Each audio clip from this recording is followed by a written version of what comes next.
Olá, irmãos, a paz do Senhor Jesus, tudo bem com vocês? Gostaria de me apresentar aqui rapidamente para os irmãos, tudo bem? Eu tenho 17 anos, o meu nome é Gustavo de Almeida Pacheco. Participava há um tempo atrás da denominação a Igreja Assembleia. Eu aceitei Jesus com 8 anos de idade. Eu nasci em berço evangélico. Eu sempre tive a palavra de Deus, mas confesso que eu comecei a estudar a palavra somente há um ano atrás, né? Há mais de um ano atrás. Comecei a ouvir a palavra com o irmão Luiz, do canal Reino Eterno, com o canal do irmão Israel, o Evangelho, o canal Reino de Deus. E hoje estou aqui pela graça e honra do nosso Senhor Jesus Cristo, ensinando a palavra. Depois de um ano estudando, passei um ano estudando a palavra para poder estar aqui ensinando hoje. E gostaria de agradecer aos irmãos aí do grupo que estão divulgando meu canal. E eu sou uma pessoa muito jovem, não tive muitas experiências com a palavra, mas do que eu tive eu passei aqui para vocês, tá? Eu agradeço por você ter ouvido esse pequeno vídeo que eu fiz. Tá, meu querido irmão? Essa é a minha apresentação. Que Deus abençoe sua vida. Olá pessoal, paz do Senhor. Como vocês viram aí na parte anterior, né, um trechinho do trabalho do nosso irmão Gustavo, né, um garoto aí de 17 anos, né, se esforçando em defender a verdade, né, em ensinar a verdade. Então, que você possa estar se inscrevendo lá, né, ajudando este irmão, nos like, né, se inscrevendo no canal dele, comentando, compartilhando, para que a publicação suba, né, que esse é o intuito, né. Talvez você não tenha, talvez você não possa compartilhar o vídeo, né, o estudo, até porque você está pertencente a uma denominação, e isso pode trazer, né, constrangimentos, né, para o seu pastor, para as pessoas que estão congregando junto com você. Mas de repente você está entendendo a palavra do Senhor Deus através do irmão Gustavo, através de outros irmãos, e não pode estar compartilhando, né? Mas você pode curtir, você pode comentar, né? Alguma coisa dá para você fazer, para ajudar esses irmãos, tá certo? Então que Deus possa estar te abençoando através desse estudo, né? Então vamos para a leitura aí. Hoje a gente vai estudar apenas o verso de número 46 de Atos 2, tá? Algumas coisas que aconteceram depois do Pentecostes, né? Então vamos lá. Verso 46, né? Diariamente perseveraram unânimes no templo, partiam o pão de casa em casa e tomavam as suas refeições com alegria e singeleza de coração. Né? Apenas este verso. Então, né, quem escreveu isso, né, foi Lucas, né, escritor de Atos, né, Lucas. Então foi um homem que andou, né, conheceu Jesus, né, teve ali, foi testemunha ocular das coisas que ocorreram, né? Em outras palavras, né, é uma pessoa que tem um entendimento muito profundo da palavra do Senhor Deus, né? As coisas que ele escreveu, certo? Então vamos entender algumas coisas, né? Daqui a pouquinho eu vou colocar essa situação aí na lousa para a gente refletir. Primeiro ponto, verso 46, né? Diariamente, vocês vejam que eu grifei aí, né? Tá frisado a palavra diariamente. O que é diariamente? Significa que é todos os dias. Eles perseveravam unânimes, né? Unânimes, né? Fala de unidade, né? Em qual lugar? No templo, né? Então vamos lá. Diariamente perseveravam unânimes no templo. Ok. Vamos pegar o contexto histórico da época.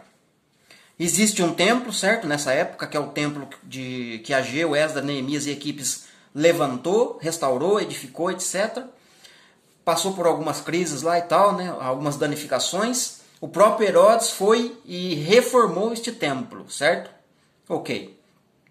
Jesus foi lá, né, algumas vezes, ensinou, trouxe entendimento para eles, né, os apóstolos iam, né, o livro de Atos está repleto de situações desta forma, né, que eles iam de sábado em sábado, né, nas sinagogas ou no templo, né, antes do templo ser destruído.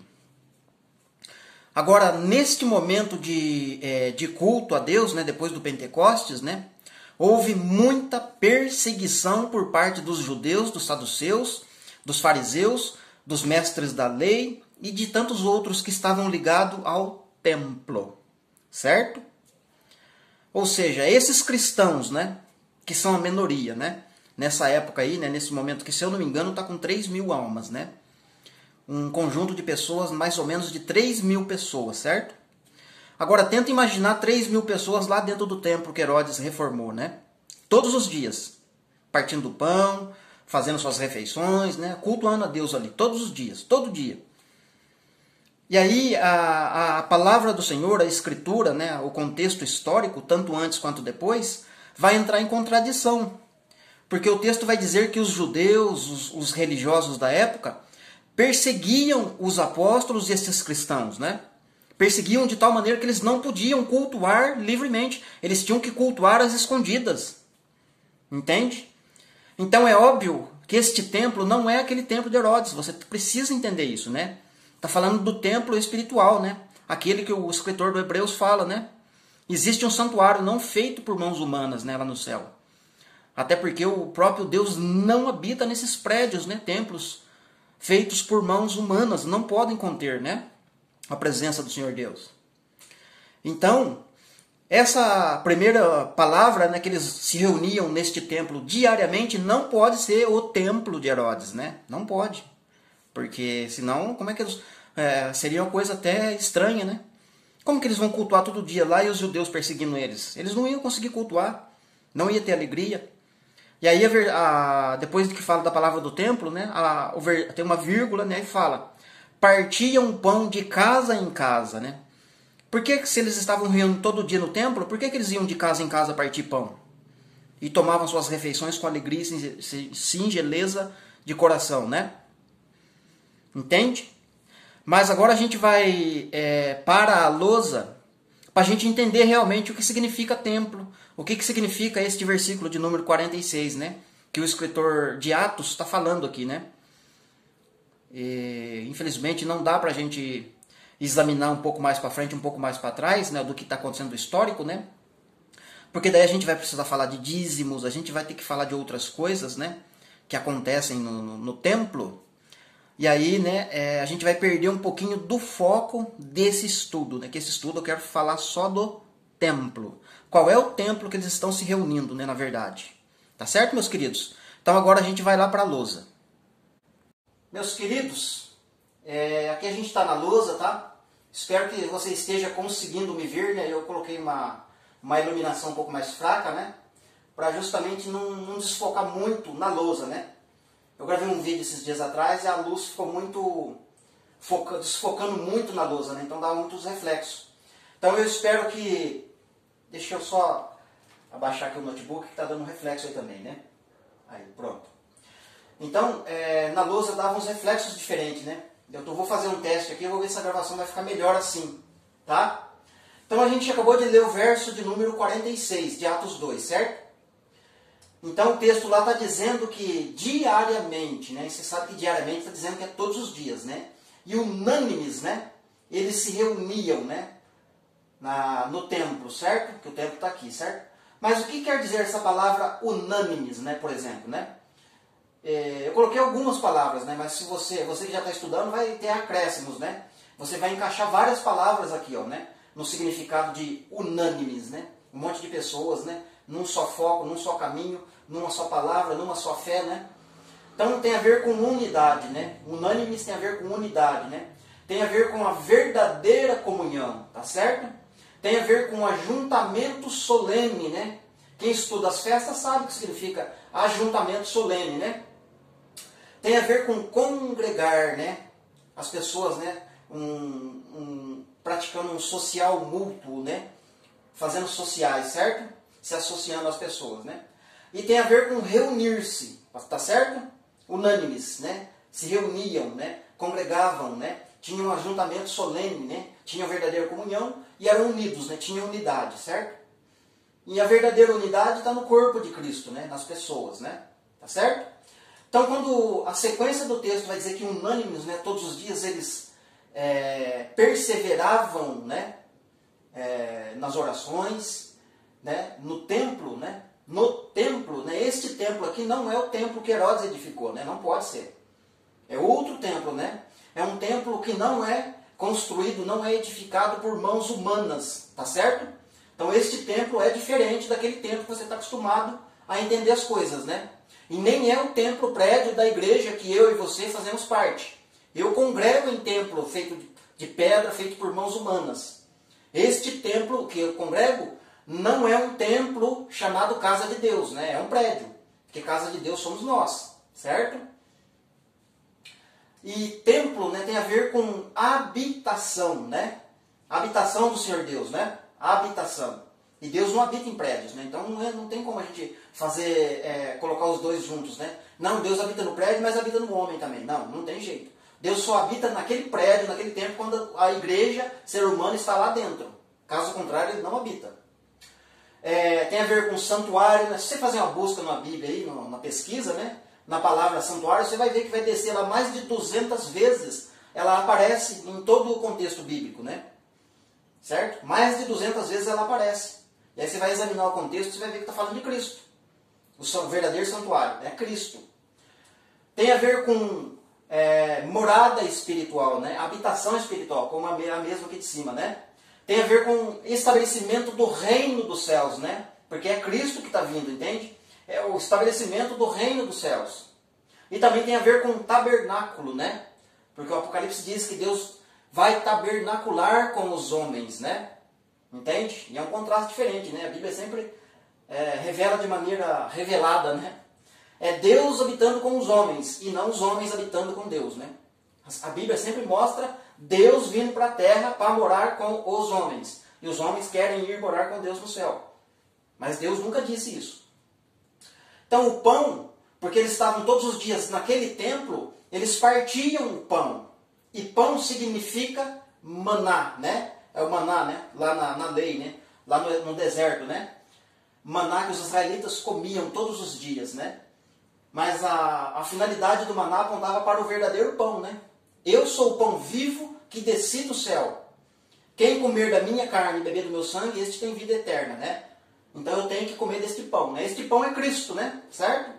Cristo, né, está falando de alimento espiritual, né? Este pão é alimento espiritual, não é alimento físico, é alimento espiritual, entende? É comida sólida, é crescimento, né? Comendo deste pão você vai ter crescimento e consequentemente vida eterna. Então eles estavam unânimes, unidos num só propósito, talvez não só em um lugar, né? Porque são muitas pessoas, né? E tá porque vai aparecer a expressão de casa em casa, né? Não tem jeito de estar várias casas num lugar só, né? Então são unânimes, né? Porque a mente estava voltada para um lugar só, programada, né? Escrita é como está lá em Jeremias 31, né? Você medita, você vai entender o que eu estou falando aqui. Então este templo é o corpo de Cristo, né? O santuário verdadeiro. O pão é o alimento que tem neste templo, certo? E este pão era partido, né? Isso tem a ver com dízimo, né? Repartir o pão, né? De casa em casa. Em cada casa que eu entro, eu reparto do pão vivo que desceu do céu, que é Cristo. De casa em casa, certo? E o verso ainda vai continuar dizendo, né? Além deles fazer tudo isso, eles tomavam as suas refeições, alimento físico, que é o verdadeiro arroz e feijão. Entende? É o verdadeiro arroz e feijão, né? E de casa em casa tem a ver com um teto, né? Eu moro numa casa, entende? Essa casa que eu moro, aqui onde eu estou, é uma casa, entende? Eu moro nessa casa, é um teto, eu estou debaixo de um teto. Mas dentro desta casa eu preciso tomar refeições físicas, né? Arroz e feijão. Arroz com feijão, né? Para você entender que tem dois alimentos aqui, no mesmo versículo. Tem o pão e tem o arroz e feijão, né? Que é a refeição que eles falam. Porque se esse pão aqui estivesse falando de comida, de alimento físico e não de alimento espiritual, não precisaria acrescentar a refeição no mesmo versículo. Não faz sentido, não é? O que mais que a gente pode falar aqui? Então, meus queridos, eu acho que aqui é só isso aqui mesmo, né? Então, este versículo aqui, não tem como você falar que não está falando de coisas, né? De um templo lá de Herodes, né? Entende? Porque se esse templo aqui for o templo de Herodes, os judeus então pararam de perseguir os cristãos, os verdadeiros cristãos. Os judeus pararam de perseguir eles porque eles estão indo unânimes todos os dias, diariamente neste templo. E os judeus estão olhando eles fazer o culto, partir o pão, tomar suas refeições e ir de casa em casa depois? Os judeus vão ficar olhando isso? É óbvio que esse templo aqui é um templo espiritual. É o corpo de Cristo, é o verdadeiro santuário. Amém? Espero que você tenha compreendido. Espero que você tenha entendido, né, a explicação. Né? Eu preferi colocar na lousa este versículo para você ver, né, que eu tenho falado desses dias de templo, tenho falado de sinagogas, né, que templo e sinagoga são imitações do templo de Herodes, né, e não o templo verdadeiro de Deus, né. Mas nós precisamos de um templo, nós precisamos de uma sinagoga, nós precisamos de um lugar para fazer nossas reuniões, para estudar a palavra e para se alimentar do pão vivo que desce do céu. Entende? Mas eu também posso comer do pão vivo que desce do céu na beira do barranco, debaixo de uma barraca, debaixo de uma árvore, não importa o lugar. Mas se tiver um templo físico, um prédio, é melhor. Tem água, tem banheiro, vai ter, como é que se fala, conforto para mim. Mas eu não posso menosprezar o verdadeiro templo, que é Cristo. Entende? Eu preciso desse templo físico? Preciso. Mas eu não posso menosprezar o pão. Entende? É isso que a gente precisa entender. Eu posso ser santuário em qualquer momento. Não só quando eu estou dentro do templo. Só sinto Deus quando eu entro no templo. Quando eu entrei na casa de Deus, né, a glória veio sobre mim. Senti arrepio, eu chorei. Então essas coisas são emocionalismo, né? Você está vivendo por emoção e não por fé. Porque a Bíblia manda a gente andar por fé e não por vista. E não por sentimento. Tá ok? Que Deus te abençoe. Sendo possível, você compartilhe esse estudo, este vídeo, né? Fazendo um favor, comente, dê like, né? Nos ajude a divulgar, tanto no Facebook quanto no YouTube, né? Para que a publicação suba. E outras pessoas sejam alcançadas através do seu joinha, através da sua curtida, através do seu comentário, ou através mesmo da sua compartilhamento, né? Tá certo, querido? Mesmo que você não concorde, mesmo que você não aceite tudo isso, comente mesmo assim, né? Faça seu comentário da maneira que você entende. Ao você comentar, o Facebook ou o YouTube vai fazer a publicação subir. E você estará fazendo a sua parte. Tá certo?